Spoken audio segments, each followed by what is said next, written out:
ऐसा कोणी धावा हे जया नावडे कन्या पुत्र घोडे दाराधन।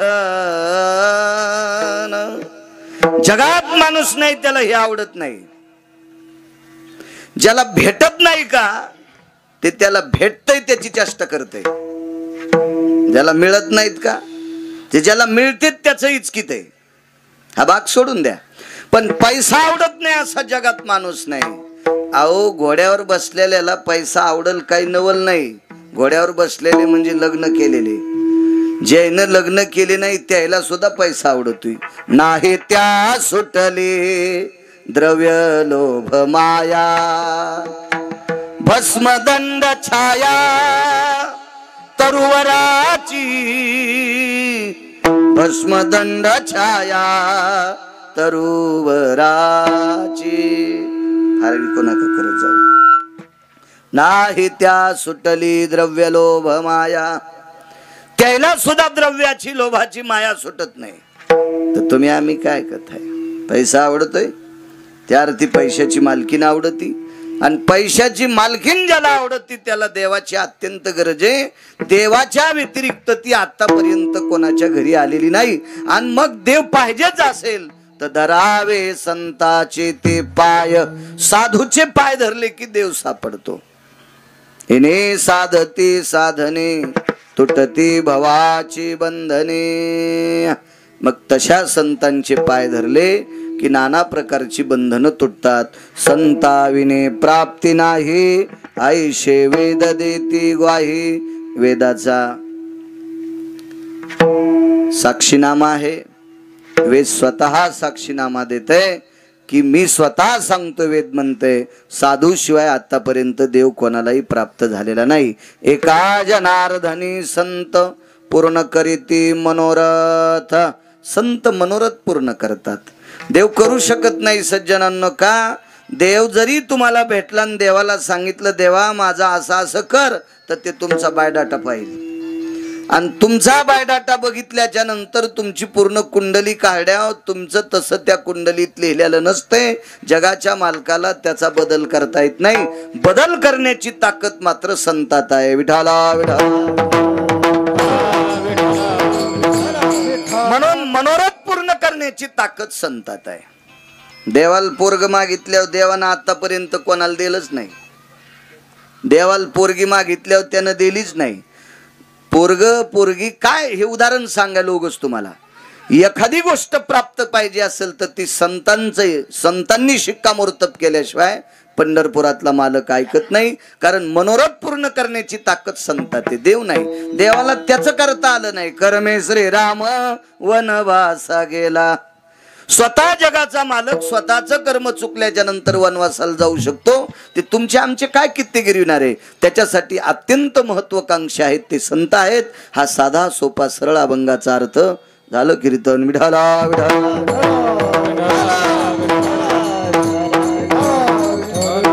आजच्या कीर्तनाचं औचित्य मोठ्या श्रद्धेने, मोठ्या अट्टहासाने, मोठ्या असीम प्रयत्नाने, भावयुक्त अंतकरणाने चारोधाम यात्रा केल्या, आणि ती यात्रा सफल झाली। देवा देवतेंचं, तीर्थांचं, साधू संतांचं दर्शन घेऊन ते बंद करा। ही यजमान मंडळी परत आले, आणि तिथून आल्याच्या नंतर 4 पात्र दारात उठावी, अन्नदान व्हावा असा मानस या यात्रेकरूंनी धरला। कारण माऊंद तुम्ही आम्ही करतो ही नवी परंपरा नाही, जुनी परंपरा आहे। माऊली महावैष्णव ज्ञानोबराय आणि संत शिरोमणी नामदेवराय यात्रेला गेलते।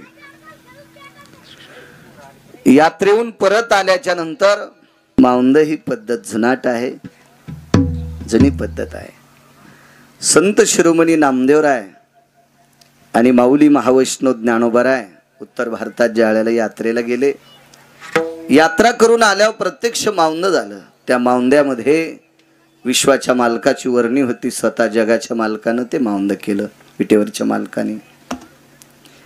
म्हणून त्यावेळेस पासून पद्धत आहे. आपण पंढरपूरला जरी गेलो तर पडशी मारुतीच्या मंदिरावरच न्यावं लागती. आता बऱ्यापैकी ती पद्धत कमी झाली, पण माझ्या लहानपणी पंढरपूरहून माणसं आले की अगोदर मंदिरात जात होते. जे काही मंदिर असेल, मारुतीरायाचं, पांडुरंगाचं जे मंदिर असेल तिथं लाह्या, प्रसाद, बुक्का वगैरे ठेवायचे आणि मग घरी जायचे, अशी पद्धत होती. आता मंदिरात जरी नाही गेले तर माणसं पडशी सोडायच्या दिवशी अभिषेक करत असतात. आजही काही काही पद्धत आहे. छोटे कानिका होत नाही ते व्रतच, हे छोटे कानिका होत नाही ते माऊंदच आहे. चारोधाम यात्रा केल्या, भीषण परिस्थिती असते, कितीतरी प्रांत फिरावं लागतात, 4-2 राज्यात जावं लागतं. आणि एवढ्या मोठ्या राज्यातला प्रवास करीत करीत करीत करीत हे भक्तगण सुखरूपरित्या ज्ञानोबाराय तुकोबारायांच्या कृपेने, विटेवरच्या मालकाच्या कृपेने, भगवान शिवजीच्या कृपेने परत आले. आपण कमवलेल्या अर्थातून, श्रमातून 4 पात्र उठावे, नामस्मरण व्हावं, या अनुषंगानं आजच्या कीर्तनाचं आयोजन केलं. आदरणीय पांडुरंग रंगनाथराव पाटील आवटे, श्री भगवान मंचकराव पाटील आवटे, श्री सुंदर पांडुरंगराव पाटील आवटे, श्री बालासाहेब पांडुरंगराव पाटील आवटे या यजमानांनी आजच्या कार्यक्रमाचं आयोजन केलं. कार्यक्रमाच्या संदर्भात राम देवळगावकर महाराज ते संपर्क करत होते, त्यांनाही धन्यवाद. गणेश महाराज असतील देवळगावकर, त्यांनाही धन्यवाद. आमचे बाबाजी महाराज हरकळ आहेत, त्यांनाही धन्यवाद. आणि फार कमी वयामध्ये मृदंग क्षेत्रामध्ये ज्याच्यावर इंद्राची कृपा झाली. पखवाज हे वाद्य इंद्राचं आहे, गायन हे गंधर्वाचं आहे, वक्तव्य हे सरस्वतीचं आहे. आणि गंधर्वाची कृपा, इंद्राची कृपा झाली फार कमी वयात, अत्यंत चिवटपणानं. एखादा मासा पाण्यात असतो ते असा इतका चपळ असतो, तसं मी उगत चाल म्हणत असताना, यांची चाल चालू असताना मी पाहत होतो त्याचे ते ठेके, ते लग्या, ते मुखडे, अति नाविन्यपणानं. राम महाराजाचा मुलगा आहे तो, अत्यंत कमी वयात. मला वाटते नरोडे गुरुजींकडे शिकतोय ना. मृदंग क्षेत्रामध्ये महाराष्ट्राच्या मातीमध्ये एका व्यक्तीचं चांगलं नाव आहे, असे माधवराज नरोडे गुरुजी. त्यांच्याकडं तो विद्या अर्जन करतो पखवाजाची. फार कमी वयात त्याला ती साधना झाली.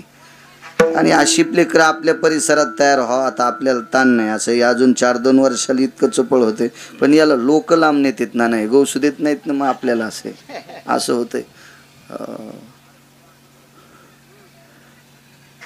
काही चांगलं होऊ द्या, बैल चांगला होऊ द्या, त्याला बाजारात लवकर किंमत. हे तर पारमार्थिक क्षेत्रात, मृदंग क्षेत्रात अत्यंत नाविन्यपूर्ण आहे. या वयात जर याची ही पात्रता आहे तर अजून 4-2 वर्षाला काय त्याची प्रगती होणार आहे. गोड अशीच त्याच्यावर ज्ञानोबाराय तुकोबारायची कृपा व्हावी. आणि या परिसरात आपल्या या मराठवाड्यात वारकरी संप्रदायाची त्याच्यावर गोड गोड गोड अशी कृपा होऊन या मराठवाड्यातल्या किंवा सर्वत्र कुठेही महाराष्ट्राच्या माती जिथं जाईल तिथं त्याला ती सेवा घडावी मृदंगाची. आणि ते सदृढ आयुष्य विटेवरच्या मालकानं त्याला द्यावं. इतकं मी नाही बोलत, पण ते फारच छोटं आहे. याच्याकरता त्याचं वर्णन करणं अत्यंत गरजेचं आहे. सज्जनो, थाप मारणं अत्यंत गरजेची असते. बोराडे मामा, इळभर आऊत हाणावं माणसानं. आऊत जर बुडत नसेल तर दगड टेकायचं आणि पुन्हा उभं राहायचं. उभं राहून दगड टेकून आऊत हाणावं. पण 5:30 वाजता बैलाचं जोतं काढताना जोतं सोडायच्या आधी बैलाचं नाव घेऊन त्याच्या पाठीवर थाप टाका. ते शेपूटवरी करतंय. बैलाला सुद्धा थाप आवडती. ते तर माणूस आहे. विठाला विठाला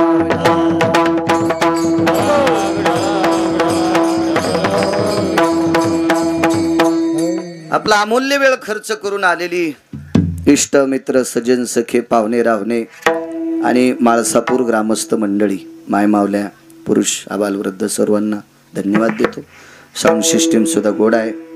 गजमल दादा आहेत, बोराडे मामा आहेत, रोहिण्याचे नाना आहेत, पंकज घोडके आहेत, बोबडे मामा आदी करून सर्व ही मंडळी ज्येष्ठ श्रेष्ठ. आमचे महिन्याचे वारकरी पंडितराव हे म्हातारं दर महिन्याला पंढरपूरला जाते, दर महिन्याला. हो, ही सगळी उपस्थित पाठीमागा असलेली वारकरी, मस्तक माझा पायावरी या वारकरी संतांच्या सुद्धा मामा आहेत आदी करून सर्वांना प्रणाम करतो.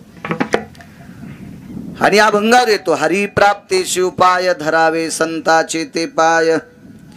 साधूचे पाय धरले की देवाची प्राप्ती होती. पण कोण्या साधूची? आमच्या सारख्यांची. साधू तेची संत, तेची संत. कोण संत? संतांचे पाय धरा असं पैठणच्या मालकांनी सांगितलं. पण संत म्हणायचं कोणाला? मोठाले माळी घालतात त्याला, पांढरे शुभ्र कपडे घालतात त्याला, गंध मोठा पिठलं लावल्याने लावते त्याला नाही. हे तर वरचे भूषण आहेत. टिळे टोपी माळा हे तर गबाळावरचं गबाळ. संत तेच ज्यांचं अख्खं जीवन देवाशी अविरत झालेलं आहे. देवाच्या व्यतिरिक्त त्यांना काही आवडत नाही, ती संत आहेत. आणि त्या संतांचे पाय धरले की देवाची प्राप्ती होती. विठाला विठाला विठाला.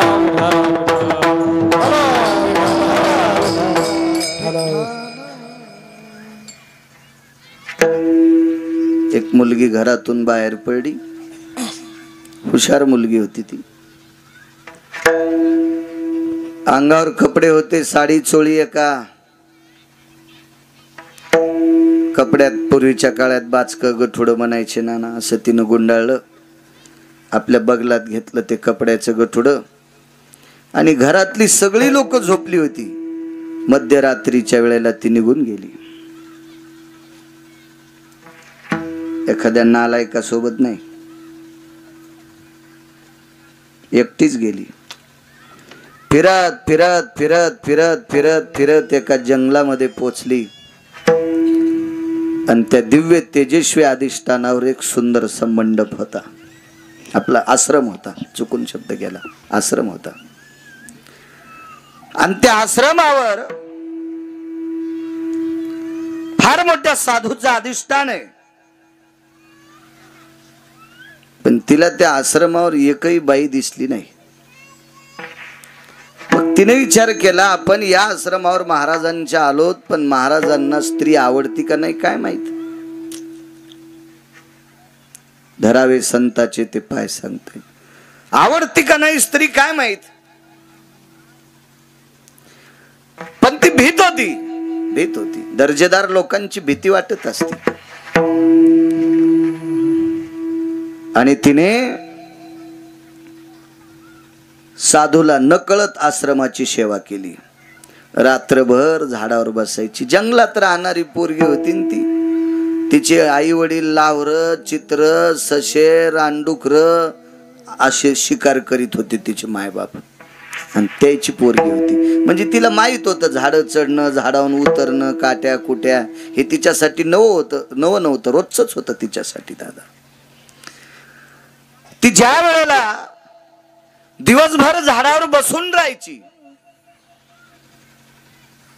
बऱ्याच दिवस महाराजांना दिसली नाही. बिचारीनं काय खाल्लं असेल, कोण्या झाडाचा पाला खाल्ला असेल, त्या झाडाला फळं असतील का, ते फळं खाल्ले असतील काय, पण तिथं आश्रमात कोणालाही दिसली नाही. पण अधिकारी लोक फार चतुर आणि सात्विक असतात, विवेक संपन्न असतात अधिकारी लोक. त्यांना थोडासाही बदल झालेला कळत असतो, त्याला अधिकारी म्हणत असतात. महाराजांनी सहज एकच बदल लक्षात आला, आश्रम एरवीपेक्षा जास्त स्वच्छ आहे. आश्रम एरवीपेक्षा जास्त साफसुथरा आहे. त्यांच्या लक्षात आलं आपला आश्रम विद्यार्थी झाडतात, पण रोजच्या पेक्षा या 5-10 दिवसात आश्रम जास्त स्वच्छ आहे. कोण झाडीत असेल, काय झाडीत असेल, कोणाला नाही विचारलं. महाराज सकाळी 3-3:30 वाजता गंगेच्या स्नानाकरता निघाले की झाडावरून उतरत होती. आणि महाराज आणि विद्यार्थी स्नान करून परत येऊस तर आश्रम झाडीत होती. साधूचे पाय धरले की देव प्राप्त होतो. पण महाराज होते ते.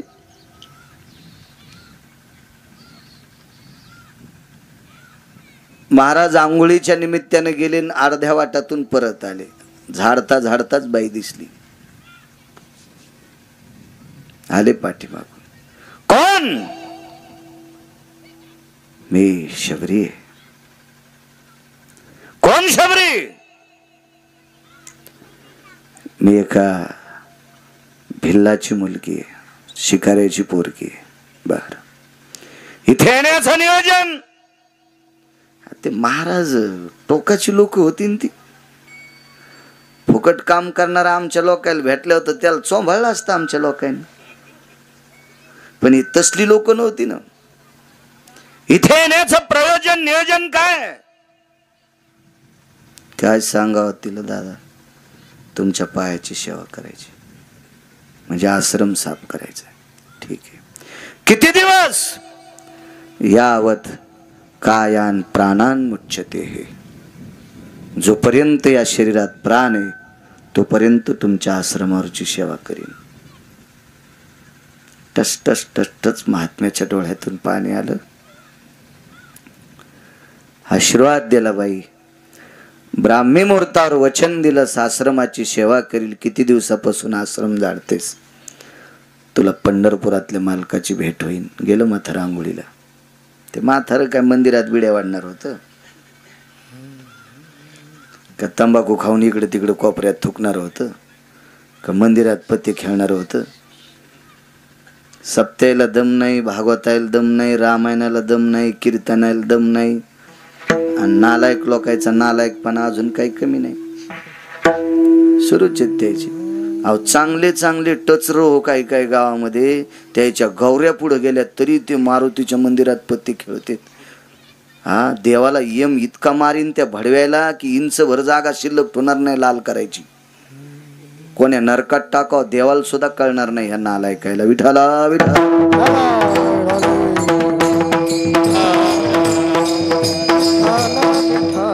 नुसत्या धर्माच्या नावानं बोंबा ठोकीत. धर्म उंच जावा कसा जाईल सुंबळ्या तू यासारख्या गावात असल्यावर. या पोरायच्या वयातलं जरी पोरग मस्जिदीत गेलं तर घाण करीत नाही, प्रवेशत नाही. तिथं नालायकपणाचा काय प्रश्न आहे? प्रवेशत नाही चुकीच्या माणसाला. आणि म्हणून ती धर्म उंच जातोय. शेजाऱ्याला जर एकरी 80 टन ऊस झाला असेल तर त्याच्या ऊसात म्हशी घातल्यावर आपला ऊस वाढत नाही. त्यानं कसे खत घातले त्याच्या दीडीनं आपल्याला खत घालावं लागतील तेव्हा आपल्या ऊसाचा ॲव्हरेज येईल. आपल्याला सरळ सवय त्याच्या ऊसात मशीन बैल घालणे, तसा कसा वाढन तो असुंबळ्या? तसा धर्म सुद्धा उंच जाण्यासाठी आपल्या धर्मातल्या काय त्रुटी येतात त्या दुरुस्त करावं लागत असतात. त्याच्याशिवाय धर्म उंच जात नसतो. सात्विक सदाचारी पुण्यशील म्हातारे आशीर्वाद दिला. रोज आश्रम झाडत होती. रोज रोज रोज रोज आश्रम झाडणं संपलन. महाराज आंघोळ करून आले की 50-50 फुटाहून साष्टांग दंडवत घालायची. दर्शनाची ताकद. का दर्शनाची प्रशस्ती पुण्यपुरुष. आळंदीतल्या मालकांचं वाक्य. पुण्यपुरुषाच्या चरणावर साष्टांग दंडवत. फार दिवस दर्शनाची साधना झाली.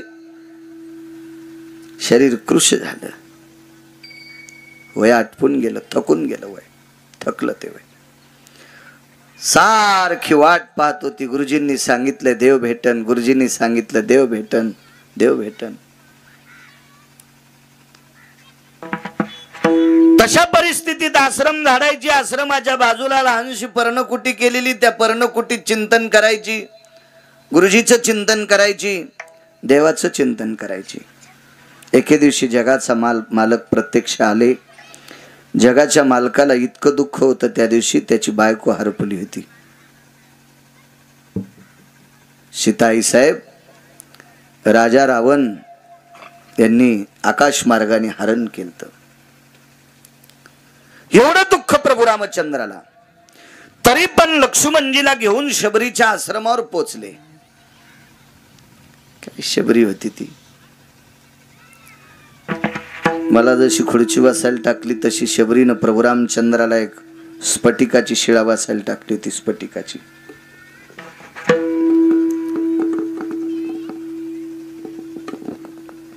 शबरी तास न तास, कधी कधी रात्र रात्र ती स्फटिकाची शिळा घासीत होती. दगडांना नाही गजमल धागात, हातान घासायची.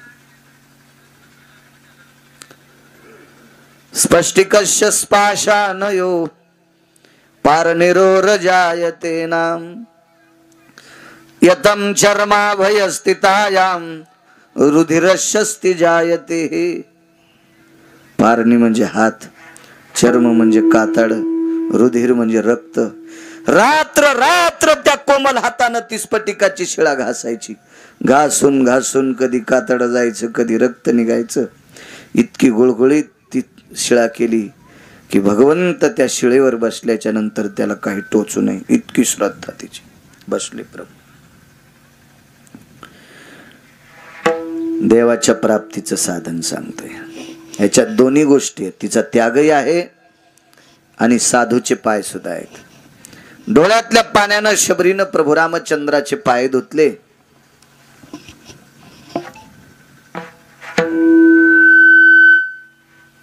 डोळ्यातलं पांढरं पाणी पायावर पडत होतं आणि पायाला घासलेलं पाणी लाल होऊन खाली पडत होतं. वाकून पाहिलं तर देवाच्या पायाला जखमा झालत्या. सहन झालं नाही,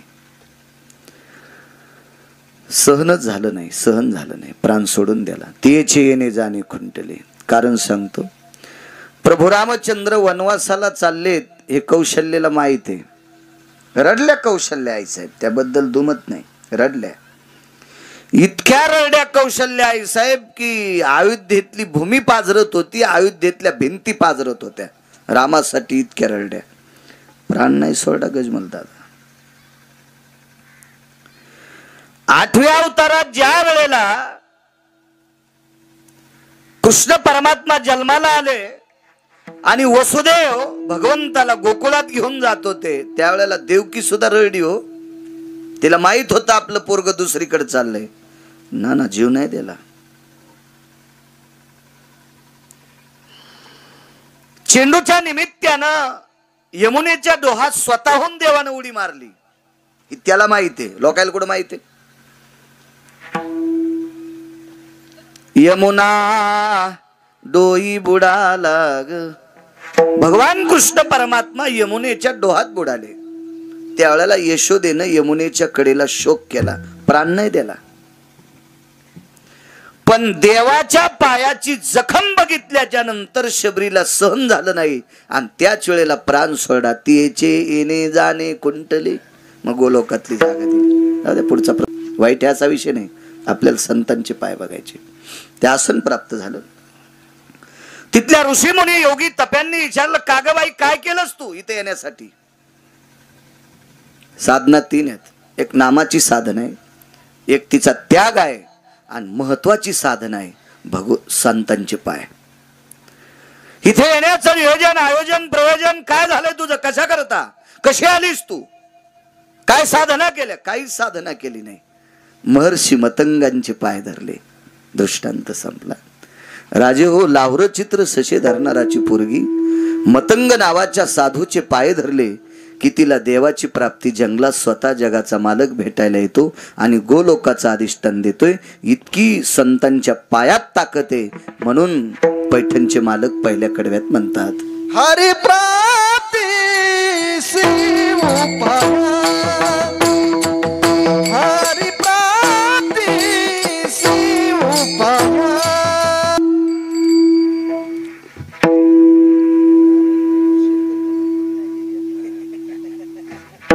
विडाला विडाला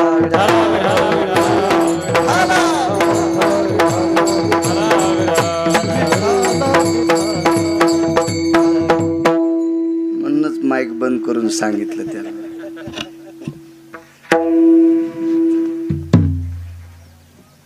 काय ताकद? इतकी मतंगाच्या साधूच्या पायात ताकद आहे, महात्म्यांच्या. त्या बाईने पाय धरल्याबरोबर जगाचा मालक सापडला. एक बाई फार अधिकारी होती रोहण्याची नाना. 5 पतिव्रतेपैकी जास्त अधिकारी होती गजमल दादा. तिचं नाव होतं चंद्रसेना. नवऱ्यासाठी अमृत प्राप्त करणारी बाई.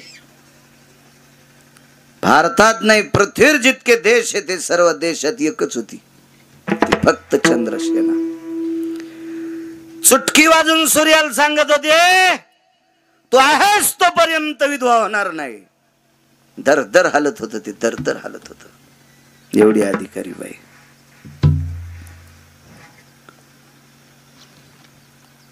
त्याच्या दारात एक संत आलेत. ते संत म्हणजे मारुतीराय. बाई किती अधिकारी दोन्ही गोष्टी पहा. आणि बाईला जगाचा मालक कोणाच्या प्राप्तीने होतो हेही पहा. तापात ताप केलं पाहिजे. काय होतं माहितीये का, मारुतीला शेंदूर लावल्यावर येता येता मुंज्याला बोट पुसलं पाहिजे. पुढून येताना हिरवून येताना आसराला बोट पुसलं पाहिजे. रस्त्यात कुठं मसुबा असेल त्याला बोट पुसलं पाहिजे. धोत्राला पुसण्यापेक्षा त्याला पुसावं नाही. तसं तापात ताप काही काही गोष्टी ऐकल्या पाहिजे. शहाण्या दारे धरणाऱ्यानं गव्हाला पाणी देता देता माल्यावरचं मधलं कुठलं गवत उपटीलच पाहिजे. तो पाणी देताना मोबाईल खेळतो सोमळ्या. आणि मग म्हणला गवतात लय तण झालं, तुला तणात दाबायला पाहिजे. दारे धरताना कशाला मोबाईल खेळतो. तू उपटेऊन गवत, ते पाणी भिजलेलं असतंय, मुळी सगळं उपटून येतंय, टाकायचं माल्यावर.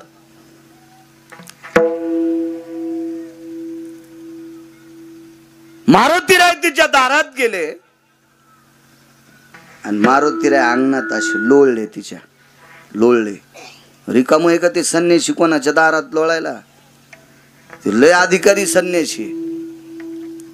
त्या संन्यासासारखा संन्याशी जगात कोणीच झाला नाही. कोणीच नाही, कोणीच नाही. त्या संन्यासासारखा वारकरी पण कोण नाही. तो वैष्णवा माझी अतिश्रेष्ठ. पैठणचे मालक म्हणतात, योनी जन्मला मरकट. तो वैष्णवा माझी अतिश्रेष्ठ. हनुमंत म्हणावया कनिष्ठ. ऐसा पापिष्ट कोण आहे. ते दया करते. मला एक आठवते, माझं कीर्तन होतं एकदा इथं. हे रे सुजा होतं एकदा कीर्तन. आणि त्या कीर्तनात स्पीकर बांधायला का लाइटिंग लावायला एक पोरग वरी गेल तर शिखरावर. आणि तिथून आपटलं ते पोरग. काय नाही झालं त्याला. हो, परत दिवशी आमचा पाहुणा तुरी इकायला गेला. तर आडतीत नाना त्याचा तुरीहून पाय घसरला. तो गुडघा बी फ्रॅक्चर झाला आणि हात मोडला. तुरीहून घसरला आडतीत. तुरीहून घसरलं. तुरीहून ते शिखरावून पडलं होतं पोरग. मी होतो ते त्या दिवशीच कीर्तन होतं माझं. मला आठवतंय. हो, तेव्हापासून मग पुन्हा आज आलो. नाही नाही येत जाईन ना. ते असतात कधी कधी. तुम्ही एसटीत आधी बसल त्याला जागा. योग छान. याही वर्षी सप्ताह छोटेखानी गावे करत जा. माझं एक मत आहे, ज्याला सकाळ पुस्तर उजेड पाहिजे का त्यानं दिव्याची वात बारीक ठुली पाहिजे. टेंभा केला की उजिडलंय मोठा होतो, पण पाठच्याला तेल संपत आहे आणि ती काजळीनं का नाही सरे डोळे नाकपुड्या काळ्या होत्यात. त्याच्यामुळं बारीकच. आपलं गाव छोटं आहे ना, आकार आकारतच करायचा. हो,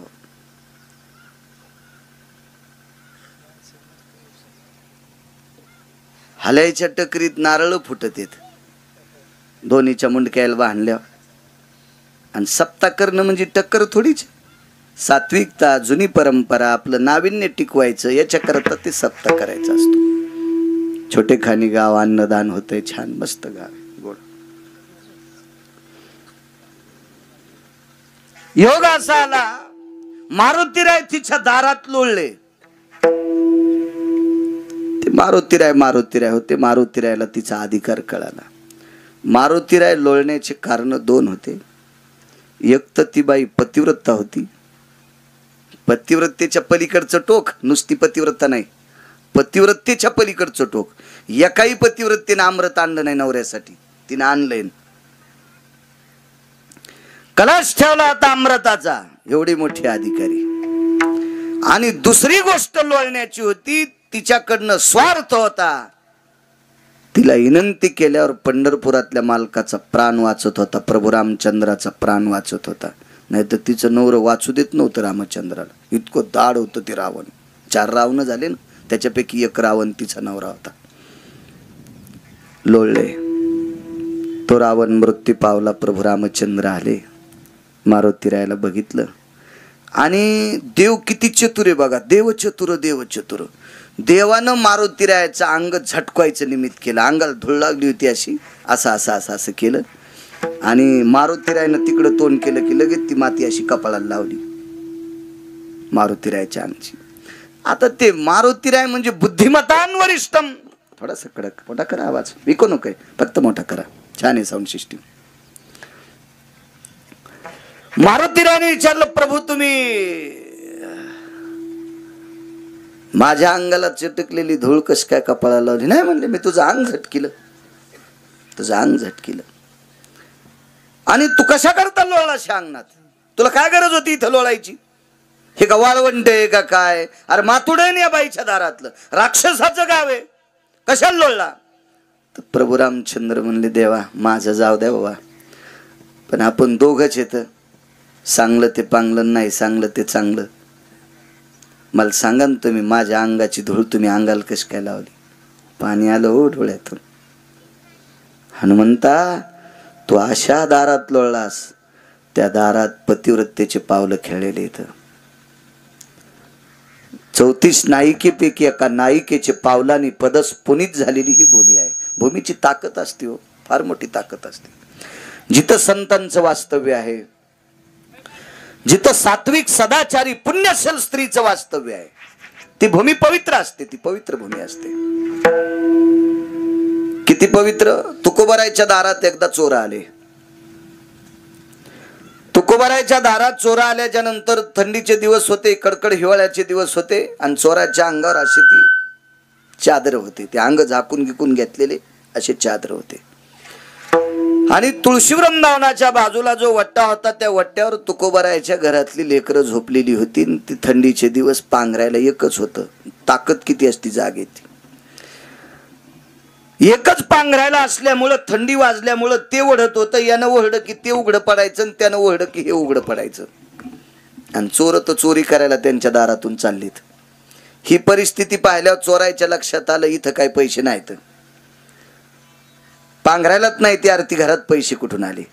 तर तुकोबारायच्या दारात जात असताना जाग्याचा महिमा किती मोठा आहे, त्या जागेची ताकद किती मोठी आहे गजमल दादा. चोर हा चोरी करायला जाणारा व्यक्ती, पण तुकोबारायच्या पदस्पर्शाने, जिजाबाईच्या पदस्पर्शाने पुनीत झालेली ती भूमी, त्या भूमीत आल्याच्या नंतर चोराचा भाव बदलला नाना, आणि त्यानं अंगावरचं चादर तुकोबारायच्या लेकराच्या अंगावर टाकलं. इतका जागेचा महिमा असतो, भूमीची ताकद असते, ताकद आहे भूमीची. राजे हो, कोणी काही केलं असतं ना, इतके लोक पैसे आले तर ते दुसरं पंढरपूर तयार करू शकतात. आता पंढरपूरला काय मंदिर आहेत, याच्यापेक्षा सोन्याचे मंदिर बोराडे मामा करतील लोक. पण चंद्रभागा नाही करता येणार एखाद्या सुमळ्याला, ती कशी करता येईल? त्याच्या बापाची जागीर आहे का चंद्रभागा करायला? आणि ती फक्त तिथंच आहे, म्हणून जावा तिथंच लागेल. त्याच ठिकाणाला महत्व आहे, त्याच ठिकाणाला. राजे हो, काशीतल्या सारखं मंदिर कुठेही करता येईल. गया नावाची गंगा नाही आणता येणार, चक्र पुष्करणी तीर्थ नाही आणता येणार, मणिकर्णिका तीर्थ नाही आणता येणार. हे कसं आणता येईल? मंदिर करताल तुम्ही, बाकी करू शकत नाहीत. त्या जाग्याचं ते अधिष्ठान स्थान महात्म्य असते, ते तिथंच असते, तिथंच असते. कपिलांची मंदिरं सोन्याच्या कपिलाच्या मूर्ती करताल, पण समुद्र तिथं नाही आणता याचा, ते तिथंच आहे. म्हणून त्याच जागेवर कपिलाची मूर्ती शोभेल, त्यावेळेला सौभाग्यवती स्त्रीनं तिथंच जाऊन वाण द्यावा. त्या 3 दिवसाकरता सागर स्थिर असतो, ते तिथंच, ते तुम्हाला करता येणार नाही. हे पैशावाल्यानं नाटकं करायचे नाही, बुद्धिवाद्यानं नाटकं करायचे नाही, विज्ञानवाद्यानं नाटकं करायचे नाही. ते ज्यानं ठरिले ते बरोबर ठरवतंय, तुमच्या कोणाच्याही हातात नाही. स्थानाची ताकद आहे. प्रभू रामचंद्राच्या डोळ्यातून पाणी आलं आणि हनुमंता, अरे या मातीला एका तात्विक सात्विक स्त्रीचे पाय लागलेत रे, ती माती कपाळाला लागावी, गरज आहे. मारुतीरायानं सांगितलं, देवा मी तुमचं भजन करतो, मी तुमचा पाईक आहे, तुम्ही जगाचे बाप आहात, तुमच्या कृपेशिवाय विश्वातली कुठली गोष्ट होत नाही.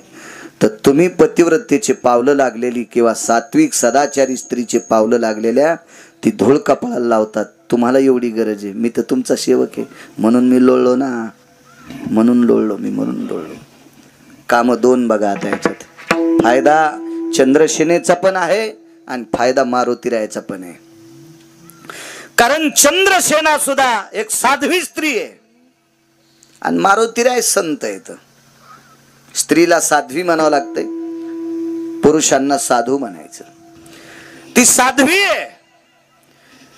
तिच्या दर्शनानं, तिच्या पायाच्या अंगाच्या लावलेल्या पायाच्या धुळी रजकणानं मारुतीरायाला उपाय सुचला आणि जगाचा मालक वाचिला. हा मारुतीरायाचा फायदा.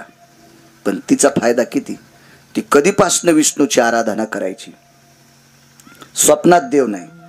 आम्रत जिंकायची ताकद, पण स्वप्नात देव नाही. चंद्र सूर्य तोपर्यंत वैधव्य येणार नाही ही ताकद, पण स्वप्नात देव नाही. मारुतीराय बघितल्याबरोबर बाईनं लोटांगण घातलं. त्या दिवशी दिवस माळ होता, देवच दारात आला. त्या दिवशी दिवस माळ होता, देवच दारात आला. पण 7व्या अवतारात मर्यादा पुरुषोत्तम आहे प्रभू रामचंद्र. एक पत्नी व्रत होतं, नियम होते, साधना होत्या. याच्याकरता तिच्या अंथरणावर जाता नाही आलं.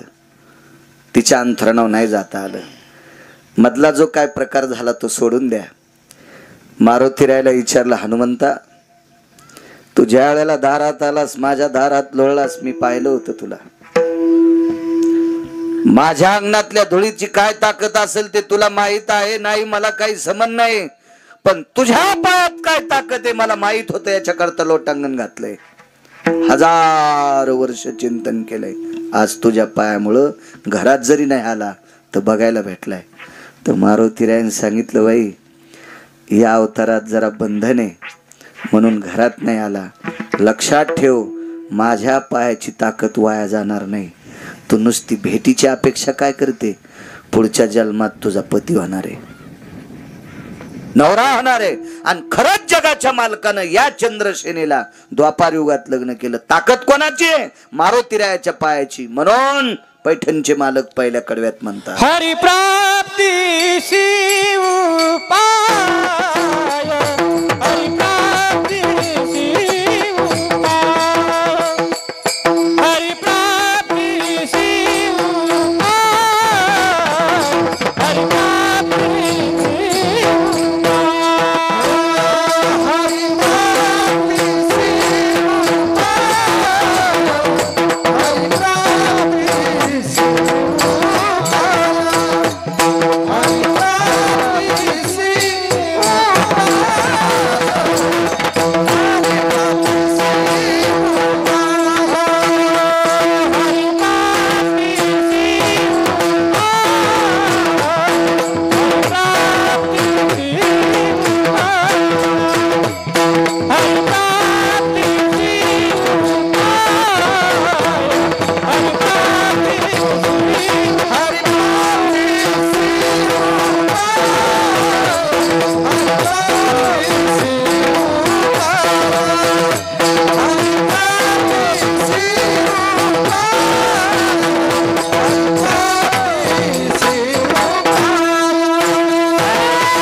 ताकद आहे राजनो. धरावे संताचे ते पाय.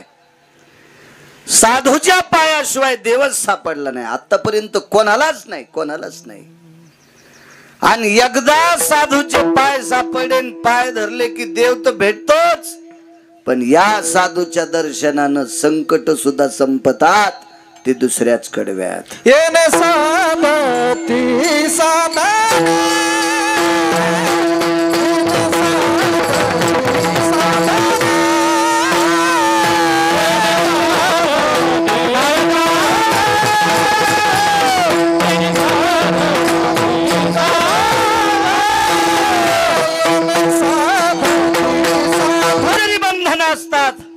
ती फक्त संतांच्या कृपेने संपतात, तुटतात.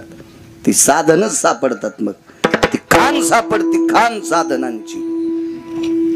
हिने साधती साधने, संख्या देणी नाही, किती पण साधनं सापडतात. ती फक्त संतांच्या पायात ताकद आहे. म्हाताऱ्याला राग आलाय का?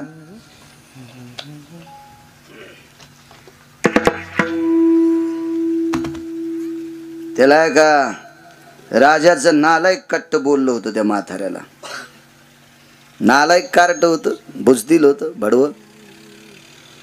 आणि ते बोललं त्या म्हाताऱ्याला. ते म्हातारं भीष्माचार्य, काय ताकद. आणि ते नालायक कार्ट त्या अंध धृतराष्ट्राचं काट्ट दुर्योधन्या बरळला. काय म्हणे, तुम्ही भाकरी आमच्या खाता आणि काम पांडवांचं करता. भीष्माचार्यानं सांगितलं, राजकुमार, आवाज आवाज, राजकुमार, तसलं पाप माझ्या रक्तात नाही रे. मी भाकरी तुझ्या खातोय, काम तुझं करतोय, फक्त तो प्रारब्ध खोटय, त्याला मी काय करणार आहे. आणि मला असं वाटतंय, माणसांनी लोकांचं इचकिण्यापेक्षा, नाना दुसऱ्याची धुणे धुतल्यापेक्षा, गजमल दादा, आपल्या आपल्या नशिबाला भांडावं. लय लोक बोबडे आपल्या नशिबाला भांडत नाहीत आणि दुसऱ्याची धुणे धुतेत. निर्मा घरचा कपडे दुसऱ्याची धुतो सोबळ्या. काय फायदा आहे तुला नालाय का, दुसऱ्याचे कपडे इचकी तू. आपल्या प्रारब्धाला भांडलं पाहिजे. दुर्योधन नालायक होता हो. भीष्माचार्य त्याच्या बाजूला आहेत, द्रोणाचार्य त्याच्या बाजूला आहेत, कर्ण त्याच्या बाजूला आहे. शिवय महाभारतातला कर्ण, शिव शिव शिव, तो कर्ण बाजूला आहे, कृपाचार्य बाजूला आहेत. मग एवढे मोठे रथी महारथी जवळ असताना किती गोड वागायला पाहिजे, पण चुकीचं वागणूक. आणि म्हाताऱ्याला सांगितलं, भाकरी आमच्या खातान, काम दुसऱ्याचं करता. म्हणजे गाडीत आमच्या बसायले, मतदान दुसऱ्याला हाणायले. म्हणजे बिल्ला आमचा आहे, पक्षाचा झेंडा आमचा आहे, रुमाल आमच्या पक्षाचा आहे, आणि गाडीतून उतरले की पुढच्याच्या कानात सांगता, मतदान आम्हाला नको आणू, त्याला आण. सध्या मतदान तर गथुड्यावच असते. जिचं गथुडं जड ती पाहुणी गोड. रिकामे येणाऱ्या पाहुणीला कोण नाही. तिनं भैमुगाच्या शेंगाची थैली आणा, माया जीजी कवाशी आल्यात, आणि पाट्याहून पायी पायीच आलात का, गाडी पाठीली असती ना, जीजी उलथाल्या हो का. आली ती घाम पुशीत पुशीत, पण शेंगाची थैली आणली की जीजी आवडती. बोटुळ्याचं गठुडं, वड्याचं गठुडं, पापडाचं गठुडं. म्हणून तर माणसं म्हणायचे, जिचे गठुडं जड ती पाहुणी गोड. रिकामी चालली का ती नुसताच पदर हालीत, तिला कोणी विचारित नाही, कोणीच.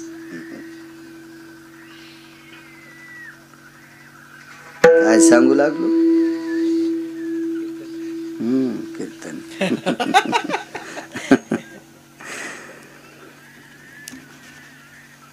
नालायक दुर्योधन, दष्ट आहे, दष्ट आहे. राग आला मथऱ्याला, आणि मथऱ्यानी पण केला, उद्या सकाळी निष्पांडवी पृथ्वी करी, एक बी जिता ठेवणार नाही पांडव. हुशार म्हातारं होतं ते, अधिकारी म्हातारं होतं. महाराज त्या म्हाताऱ्याच्या ताब्यात यम होता. बोराडी मामा, यम होता, यम यम यम होता, यम. 7 लोक मरत नाहीत, ते चिरंजीव, त्यांच्याकडे यम येत नाही. पण या चिरंजीवापेक्षा श्रेष्ठ कोण असेल तर भीष्माचार्य होते. इच्छा मरणी होते, मरायचं नाही तर नाही, आणि मरायचं चल यमा घेऊन जाय, ही ताकद भीष्माचार्यात. आणि पण केला, उद्या दुपारी एकही पांडव शिल्लक ठेवणार नाही. इतकं नाचू लागला दुर्योधनान. पांडव त्याचे सख्खे चुलत भाऊ होते. पा घरातले मेल्यावर जे दिवाळी करीत होता तो दुर्योधन आरामखोर होता.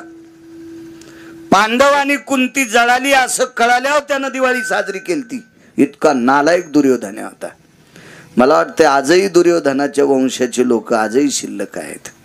आजही शिल्लक आहेत.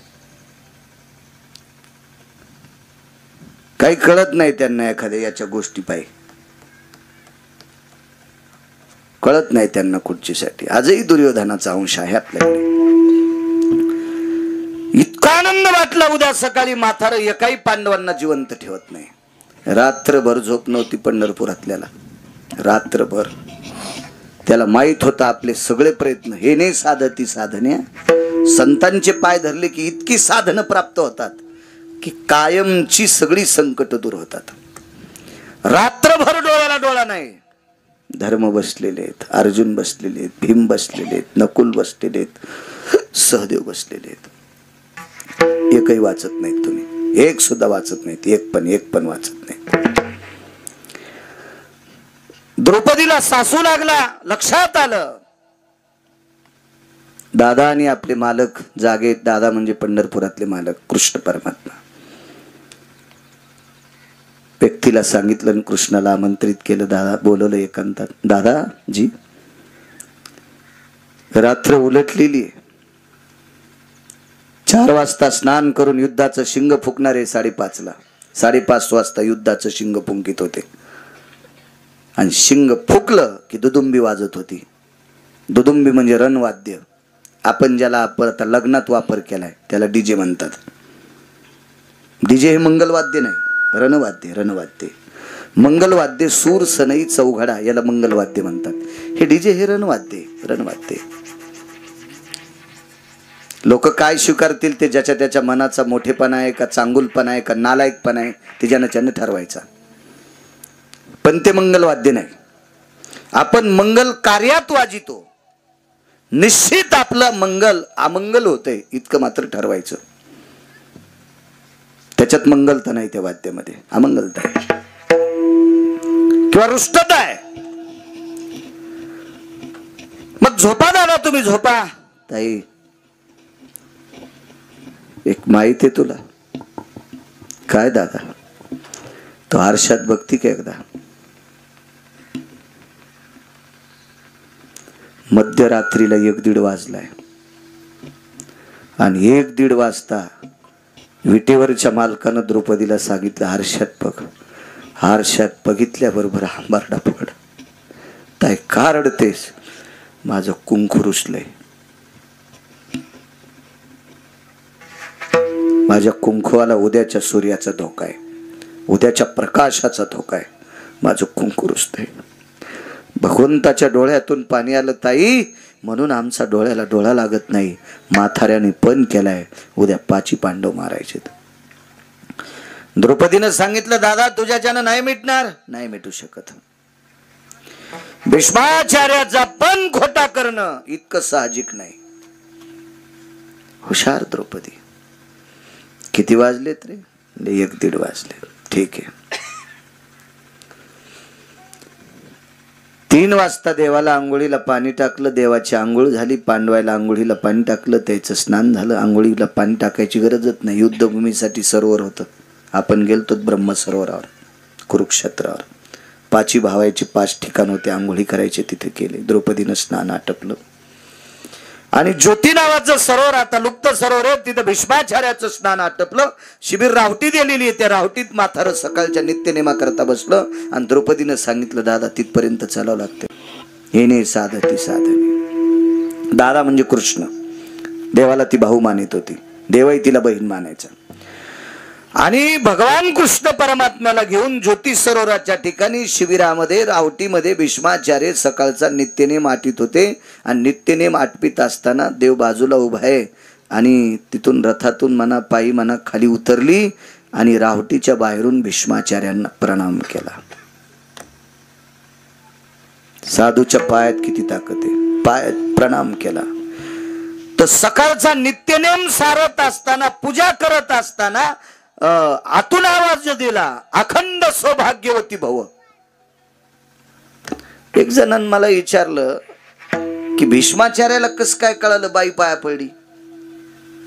बांगड्या होत्या हातात आणि स्त्रीनं हात जोडत असताना बांगड्याचा आवाज येत. ती घालीत होती न बांगड्या. आजही या खेड्यातल्या बायका बांगडे घालतात. बांगड्या न घालण्याचा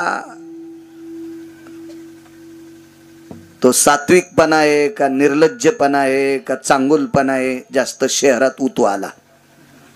शहरात उतू आला. आमचा एक मित्र मुंबईला राहतो. ते म्हणे मी लय सांगायलो बायकोला बांगड्या घाल पण ती घालीतच नाही. म्हणलं एखाद्या दिवशी तू घाली जाय. रविवारी ज्या दिवशी ऑफिसला सुट्टी आहे त्या दिवशी तोच घालायच्या इतरोक आणि बायकूनच घातल्या समजायच्या. कशाला ताण घ्यायचा? आता तू ऐकन तर मग कस ऐकन तू सांगून पाहायचं. तो बघत राह. तू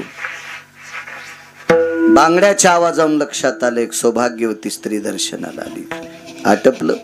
संध्येच्या पात्रातलं पाणी बाहेर टाकायचंय. सूर्याकडे तोंड करून तिथं तुळशी वृंदावन कसलं आलंय.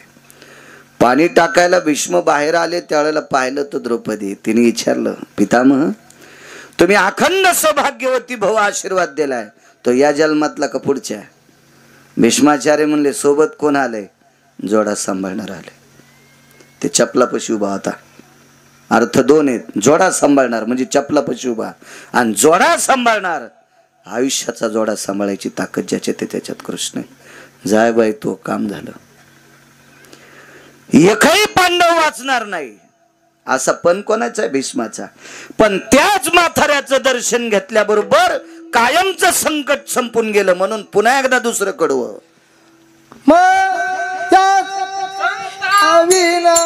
येणे साधती साधने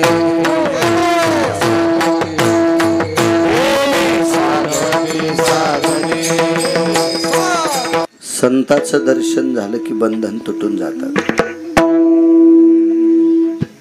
कवडीची भीती नाही. पुन्हा कसल्याही प्रकारचं संकट नाही. ही संतांच्या दर्शनातली ताकद आहे. राजे हो देवावरची संकट दूर करायची ताकद संतात आहे. तुमची आमची संकट न दूर व्हावी काय एवढी मोठी शंका आहे त्याच्यात? देवावरची संकट सुद्धा संतांनी दूर केले. पंढरपुरातला मालक 18 दिवस युद्धावर बसला. युद्ध करण्यासाठी रथावर बसला. युद्धावर चुकून आलं. रथात बसला तर सकाळी अर्जुनाच्या रथात बसायच्या अगोदर पहिलं भीष्माचं दर्शन घ्यायचं आणि रथावर नाना चढता चढता वरी बसलेल्या ध्वजावरलेला प्रणाम करायचा. हात जोडीत नव्हता. मन वाकत होतं. मन बोराडे मामा अंतःकरण वाकत होतं. अंतःकरण वरच्या संन्याशाला पाहिल्याबरोबर. आणि एका ब्रह्मचार्याचं दर्शन घेऊन वरी बसत होते. भीष्माचार्याच्या मात्र लोटांगण घालायचे आणि वरी बसलेल्या संन्याशा पुढं ते वरी ध्वजावर कसं लोटांगण घालावं तर अंतःकरण वाकत होतं. अंतःकरण. परिणाम काय? पहिल्या दिवशी भीष्माचार्यांनी द्रोणाचार्यांनी जे बाण मारले का त्याच दिवशी रथ जळू लागला. बवडे ठण ठण ठण ठण ठण ठण कापूर पेटावा असा रथ पेटला होता. पण रथ कायमचा शाबूत राहिला. याची एकमेव ताकद आहे वरी बसलेल्या संन्याशाची ताकद आहे. देवावरच मग शेवटच्या 18व्या दिवशी युद्ध संपलं.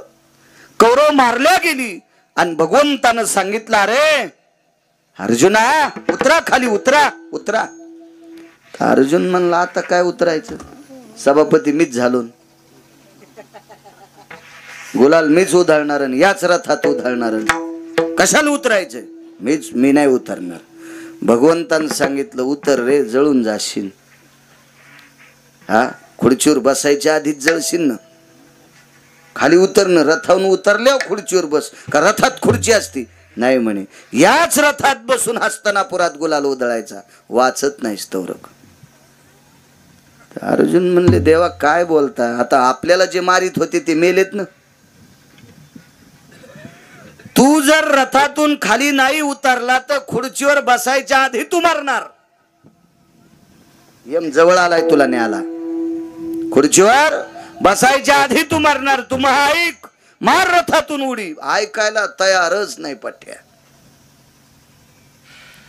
बरं नातं कसं होतं? सांगणारा देव आहे एका बाजूनं पण एका बाजूनं अर्जुन मेवना आहे ना. त्याच्या बायकोचा भाऊ आहे. मग आपलं बहिणीचा नवरा आहे.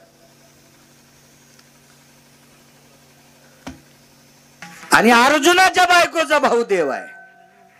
त्याला नातं एकीकून लहान आहे, केस त्याच्या हातात आहे. देवानं सांगितलं अर्जुना, देव म्हणून सांगतोय तरी ऐक ना. नाही म्हणले. आता शत्रू संपलेले आहेत. नाईलाजानं कृष्ण परमात्म्याने अर्जुनाला ढकलून दिलं ना, आपण उडी टाकली आणि या दोघांना खाली उडी टाकली की वरच्यानं उडी हाणली. ठण ठण ठण ठण रथ पेटला. अर्जुनानं सांगितलं बापरे, याला कोणी इस्तू लावला? पहिल्याच दिवशी लागला होता म्हणले. पहिल्या दिवसपासून इस्तू लागलाय. मग आता लोक कस काय नाही जळाला?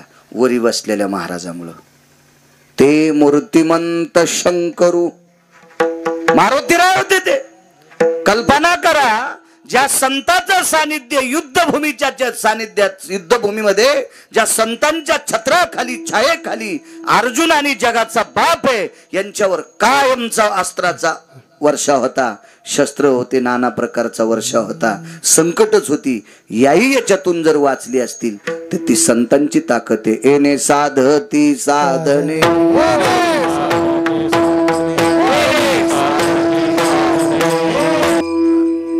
तुटती भवाची बंधने.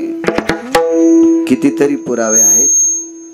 संतांच्या कृपेशिवाय बाकीची बंधनं तुटत नाहीत. विठोबा रखुमाई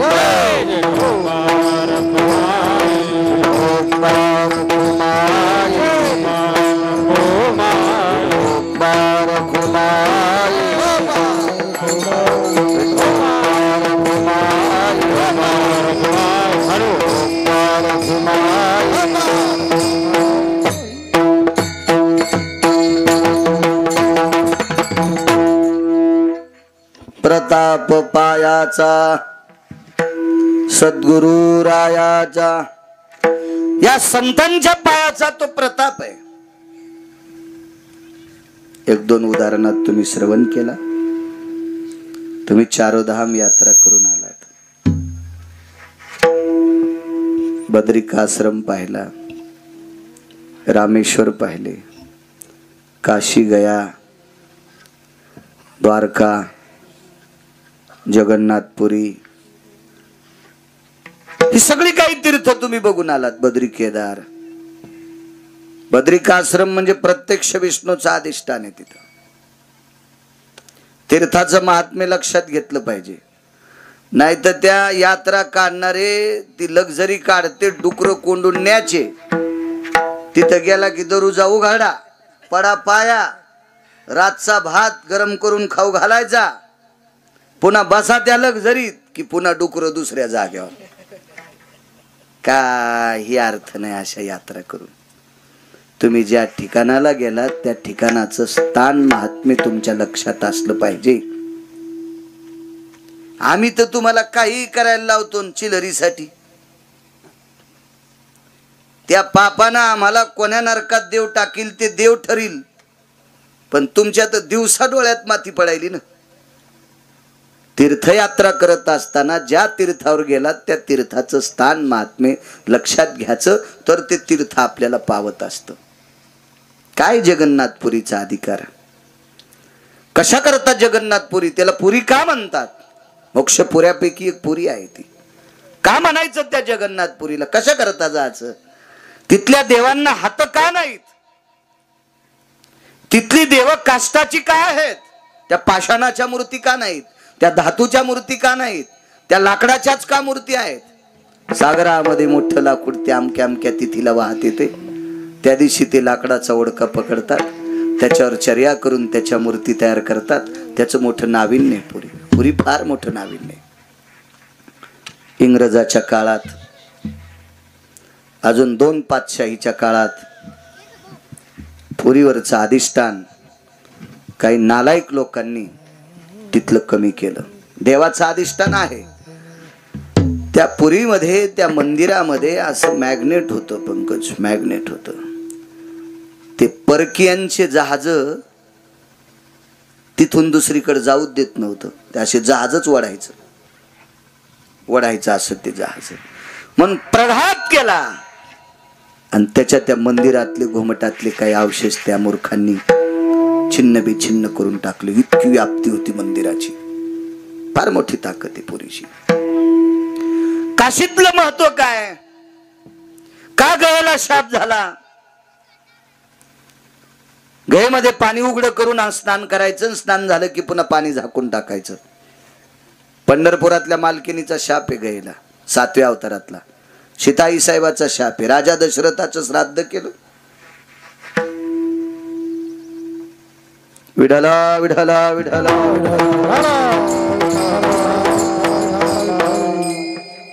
राजा दशरथाचं श्राद्ध केलं, पिंड तर्पण केलं. त्या पिंडावर केतकीचं फुल वाहिलं.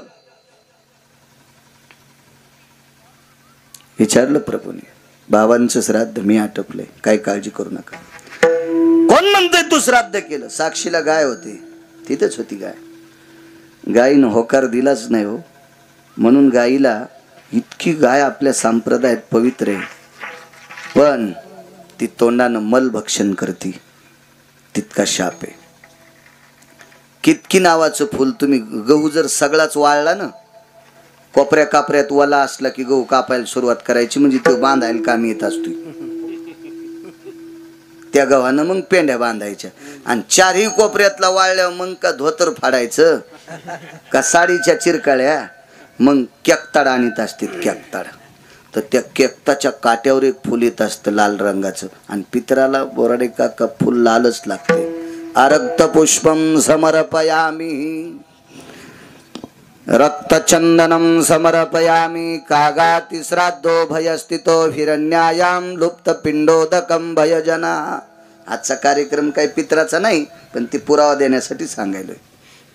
लाल फुल समर्पित करत असतात. त्या फुलाला सांगितलं तुला, मला नाही पत्ता. तेव्हापासून केतकीचं फुल अपूज्य ठरलं. आता गयेच्या पात्रात श्राद्ध केल्यावर तिने हो म्हणावं ना, तिलाही शाप द्याला. जिथं उघडी असेल तिथं किडे पडतील. आजही परंपरा आहे. पाणी उघडं केलं की नितळ, आणि कायमचं उघडं ठेवलं की पुन्हा किडे. काय शाप आहे. कुठं विज्ञान झोपी गेले ते म्हणते आम्ही देव मानित नाही. बसायची जागा हाणायला पाहिजे विज्ञानाची. त्या विज्ञानाला खाली बसून जेवतात नाही आलं पाहिजे ना आलायकाला. तो दुसरीकडे कुठं उड्या हाण, परमार्थात कशाला उड्या हाणतो सुंबळ्या? परमार्थात नको उड्या हाण. काशीचं गयेचं अधिष्ठान काय रामेश्वराची पात्रता आहे. वा, माझ्या भगवान प्रभू रामचंद्रांनी भगवान शिवजीची स्थापना तिथे केली.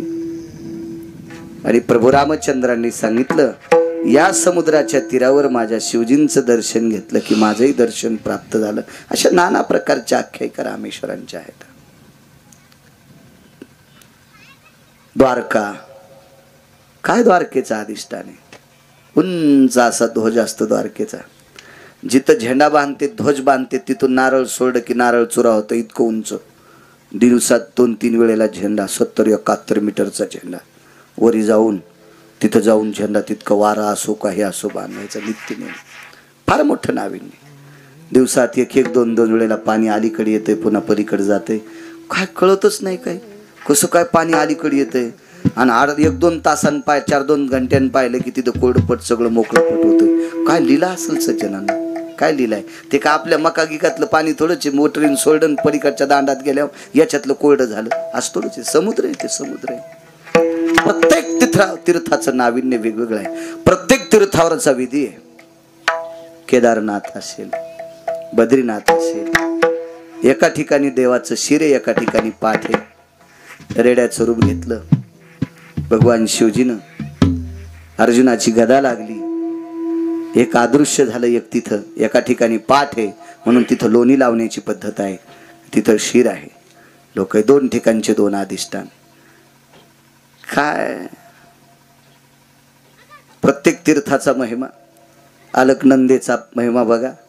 मी अजून एकही तीर्थ पाहिलं नाही, तरी पाहणाऱ्यापेक्षा जास्त सांगतो.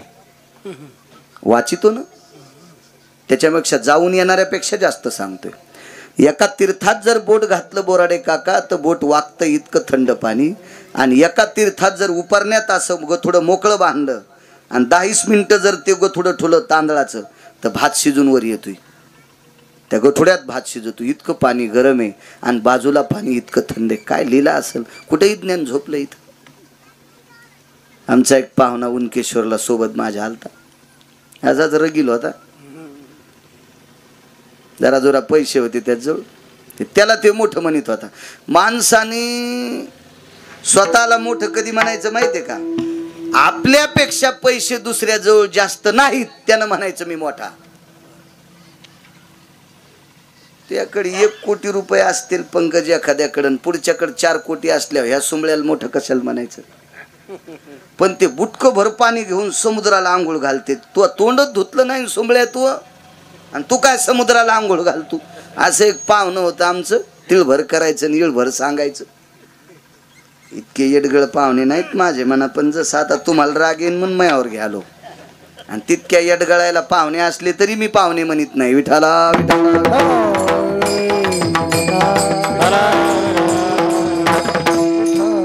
ते नेलं आपलं ते उनकेश्वरला माहूरचं दर्शन घेतलं. आम्ही गेलतो 4-2 वर्षापूर्वी दर्शन घेतलं आणि मग उनकेश्वरला गेलो. उनकेश्वरला मुनिश्री शरभंगूंचा आश्रम आहे. फार मोठे महात्मा होते. भगवान प्रभू रामचंद्रावर त्यांची कृपा होती, आशीर्वाद होता, देवावर सुद्धा. एवढा मोठा साधू. आणि तिथं आंघोळीची वेळ सकाळी मी आपला आंघोळ केली आणि वरी आलो. म्हणलं तुला आंघोळ करायची का? ते पाहुण्याला ते म्हणला तुला माहिती आहे ना, मला कुठेही आंघोळ केली की त्वचा खाजवती, ॲलर्जी होती वगैरे वगैरे. मला ते पाणी याचंच पाहिजे, ते ओटू वगैरे काय काय आरो गिरो काय असते काय असेल ते इंग्रजी आपल्याला काही येतं नाही आणि गरज नाही. काय करायचं?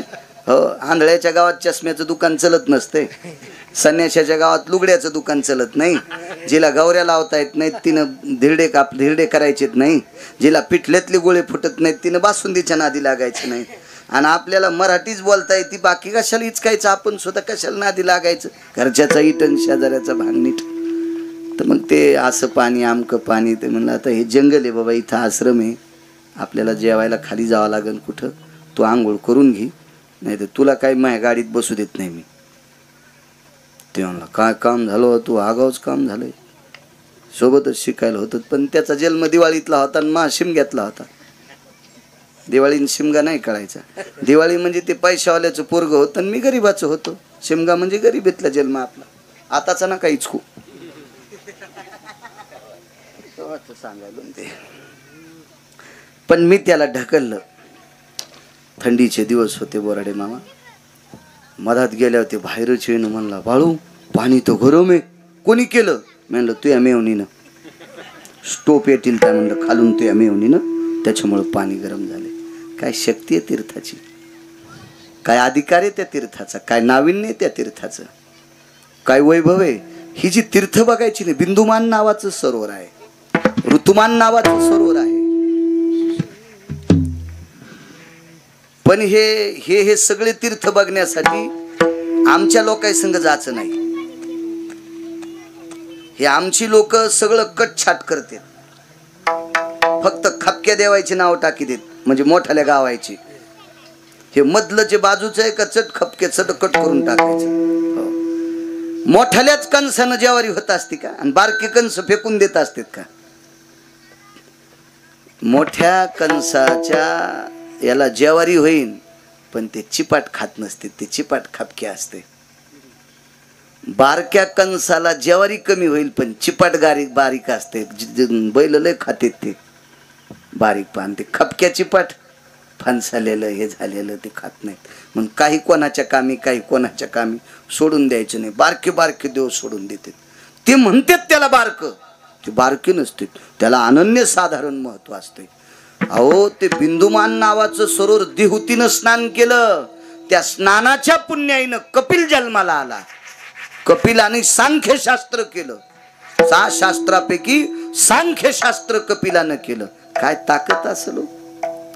अहो एका तीर्थाच्या पुण्याईच्या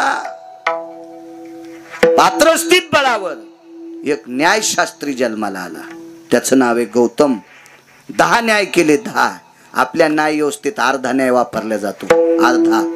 हस्ती कविटन्य न्याय जर न्याय व्यवस्थेत 100% वापरला तर या भारत देशातल्या स्त्रीवर अत्याचार करणाऱ्या हरामखोराला 3ऱ्या दिवशीचा सूर्य पाहता येत नाही. इतकी त्या न्यायशास्त्रीची ताकद. अशी काही असे नितांत काही श्राद्ध तीर्थ येतं. हे जे तुम्ही तीर्थ जेवढे तुमच्या योगानं तुम्हाला पाहायला भेटले असतील ते तुमचं नशीब. आता सगळं पाहणं शक्य नसते, त्याच्यासाठी स्वतः 4-5 जणांनी मिळून जायचं. म्हणजे आता एखाद्या लक्झरीत एखाद्या महाराजासोबत गेल्यावर ते आपल्यासाठी कशाचं थांबत होतो? शक्य नाही, त्याला थांबता येणं शक्य नाही, त्याच्या त्या खर्चात ते पूर्ण होणारही नाही, त्याची सुद्धा काहीतरी अडचण असते. मग आपल्याला ज्याला शक्य असेल त्यानं 10-5 जणांना मिळून जायचं, बघायचं, थोडासा वेळ काढायचा. कारण हे तीर्थ पाहिल्याच्या नंतर माणसाचा अभिमान संपत असतो, म्हणून यात्रा करायच्या असतात. हे जोपर्यंत आपण बाहेर फिरत नाहीत का तोपर्यंत अभिमान संपत नाही. आमची इथं एक माणूस होता, त्याला 80 खण माळवत होतं. आम्ही गेलो त्या एका गावाला लग्नाला, 80 खण माळवत होतं. त्या गावाला लग्नात गेलो ना, अक्षिदा टाकायच्या टायमाला ते वाटायच्या टायमालाच पाऊस आलं. हर म्हणले आता बंद करा, थांबा, पाऊस उघडू द्या. पण ते काही उघडं नाही.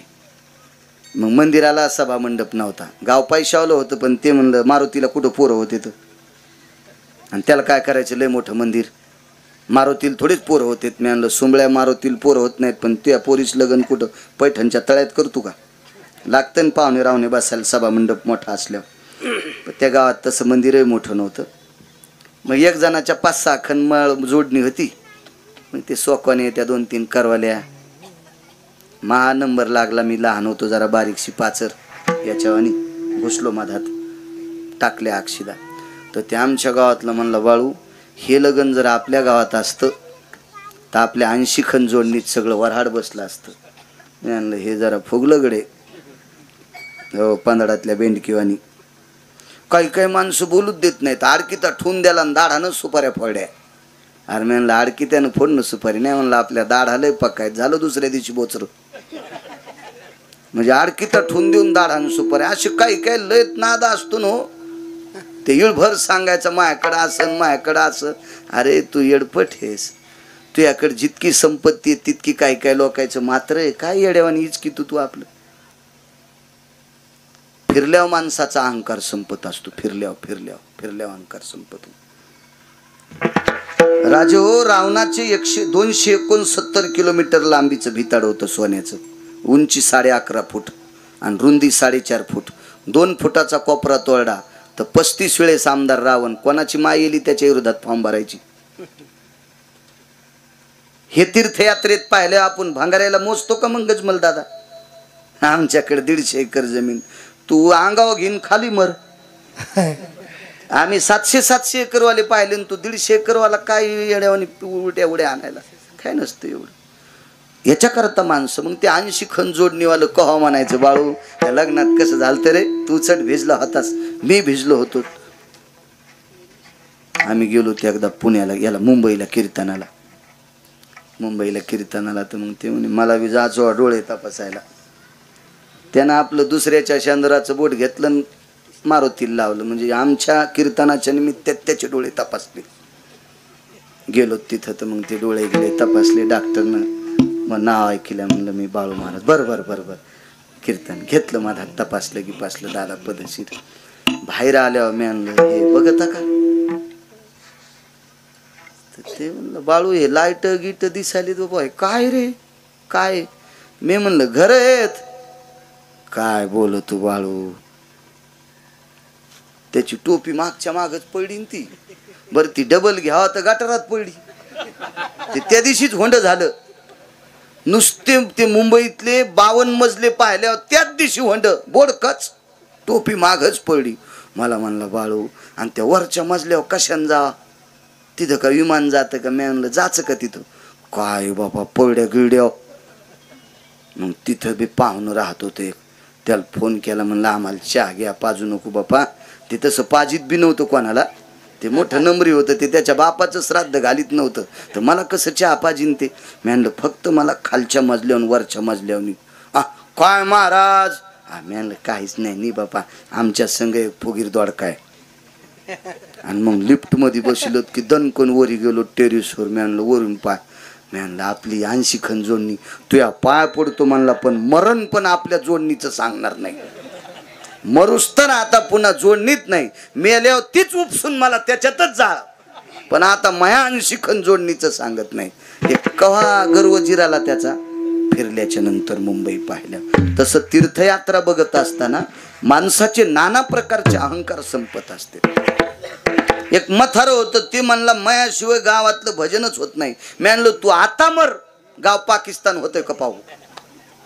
कसं गाव पाकिस्तानी होईल, याच्या माग किती मेलेत, भजन थोडंच बंद पडे.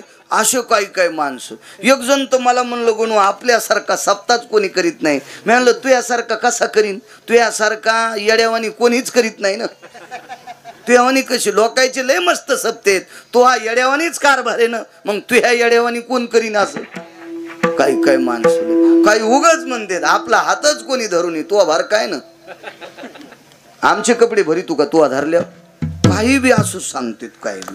मग एक जण म्हणला आपल्याला 2 मालिका पाठ आहेत ज्ञानोबारायाच्या सोहळ्यात. मोठ्या मोठ्या लोकांच्या परंपरा आहेत. टेंबोकरांची परंपरा, शिरवळकरांची परंपरा, गंगू काका शिरवळकरांची, यांच्या अशा मालिका सुरू झाल्या. सकाळचे भजन गजमल दादा उगाच ऐकत राहा. मी आपलं रुमाल बांधित असतो तोंडाला, आणि ज्या दिंडीत असे जुनाट लोक आहेत नुसतं कडीनं चालायचं, कडीनं. ते ऐकल्याच्या नंतर असं वाटतंय आपण स्वर्गात आहे, स्वर्गात. मग सकाळपासून एका माणसानं मालिकाच पाहिली नाही. एक तर असे महात्मा आहेत, त्या आळंदीतून निघल्या अभंगाला जी चाल लावली का, ती चाल पंढरपुरात जाऊस तर नाना येत नाही. मग त्याला ते माणूस दाखिला. म्हणलं तुमचं भजन कसं. नाही म्हणलं आपण मेल्यावर आपल्या अंगाचा चमड्याचा बूट काय होणार नाही, पण असं एखादं केमिकल भेटलं, आपला चमडा जर त्या केमिकलमध्ये घालून त्याचा बूट झाला तर ह्या महाराजाला आपल्या कातड्याचा बूट द्या. आता पुन्हा म्हणणार नाही माझ्यासारखं भजन येते. कवा संपला गर्व, यात्रेत गेल्यावर. म्हणून यात्रा करणं अत्यंत गरजेचे आहेत. तुम्ही चारोधाम यात्रा केल्या, नाना प्रकारची राज्ये पाहिली, प्रांत पाहिले, कोण्या प्रांतात कुठलं पीक येतंय, कोण्या प्रांतात काय काय आहे, ह्या सगळ्या गोष्टीचा माणसाच्या